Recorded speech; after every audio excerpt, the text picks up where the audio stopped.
எல்லோருக்கும் வணக்கம்.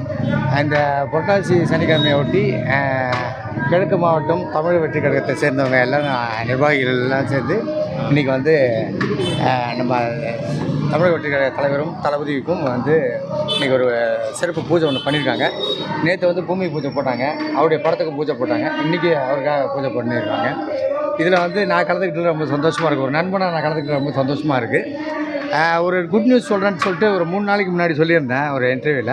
அதை நான் இப்போ சொல்கிறேன், தலைவர் சார் முன்னாடியே சொல்கிறேன். என்னென்னா, ஒரு லாஸ்ட் வீக் வந்து எனக்கு ஒரு அழைப்பு வந்துச்சுங்க. தமிழக வெற்றி கழகத்துடைய பொதுச் செயலாளர் அண்ணன் புசியன் அவர்கள் வந்து ஃபோன் பண்ணியிருந்தார். ஆஃபீஸ்க்கு ஒரு சொல்லியிருந்தார், போயிருந்தேன்.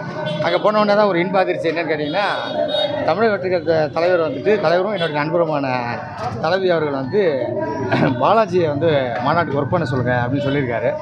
அவர் நேரில் போய் புஷியானந்த் சாரை பார்த்து அவர் விஷஸ் வாங்கிட்டு இருந்தேன்.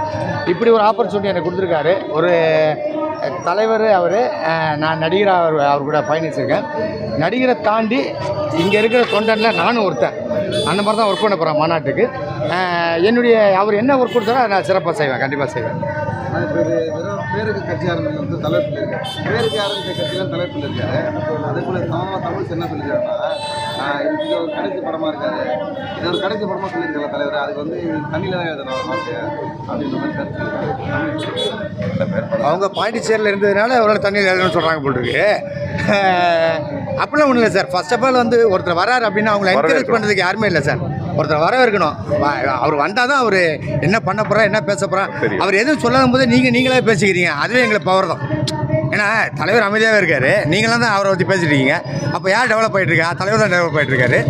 நிச்சயமாக 27க்கு அப்புறம் தெரியும், அவங்களுக்கான பதில் எல்லாருக்குமே தெரியும். மாநாடு நடத்தலாம், கட்சி நடத்துறது தான் கஷ்டம். மாநாடு நடத்தலாம், கட்சி நடத்தா கஷ்டம். அவர் நடிகர் மாநாடு கூட்டத்தை கூட்டுவார், கட்சி நடத்துறது தான் வந்து. அதான் சொல்கிறேன் சார், ஒரே வார்த்தை. 27க்கு அப்புறம் அக்கா பேச சொல்லுங்கள், பார்த்துட்டு பேச சொல்லுங்கள்.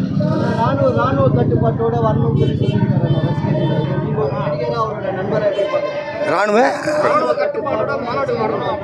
அதான் யாரும் இது டிசிப்ளினோட வரணும்னு சொல்லிட்டு இது வரைக்கும் எந்த மாநாடு அந்த மாதிரி நடத்திருக்கு. முதல் மாநாடு இந்த மாதிரி நடக்குது. அதுக்கே பெரிய வரவேற்பு கொடுக்கணும் நம்ம. ஏன்னா வந்துட்டு அவர் இப்போ ஒரே ஒரு விஷயம் என்னென்னா, கட்சி ஒரு பக்கம் இருந்தாலும் நம்ம எல்லாம் ஒர்க் பண்ணுறது ஒரே ஒரு முகத்துக்காக தான், அது தலைவருக்காக தான். ஓகேவா? இன்க்ளூடிங் எனக்கு இவ்வளோ நடிகரில் எனக்கு கூப்பிட்டு அந்த வாய்ப்பு கிடச்சிருக்குன்னா எனக்கு பெரிய லக்கு தான். அது போன வாரம் கிடச்சி, இந்த வாரம் அவருடைய பூஜையில் கலந்துக்கிறேன். இதே பெரிய விஷயம். அதுக்கு அண்ணனுக்கு தான் தேங்க்ஸ் சொல்லணும். ரொம்ப சந்தோஷமாக இருக்குது. அதே மாதிரி தலைமைக்கும் தலைவருக்கும் எந்த விதத்திலும் கட்சி தொண்டர்களும் சரி, குறிப்பாக பாலாஜியும் சரி, எந்த விதமான கலங்கத்தை ஏற்படுத்த மாட்டோம். அவர் கொடுத்த ஒர்க்கை சிறப்பாக செய்வேன், கண்டிப்பாக செய்வேன்.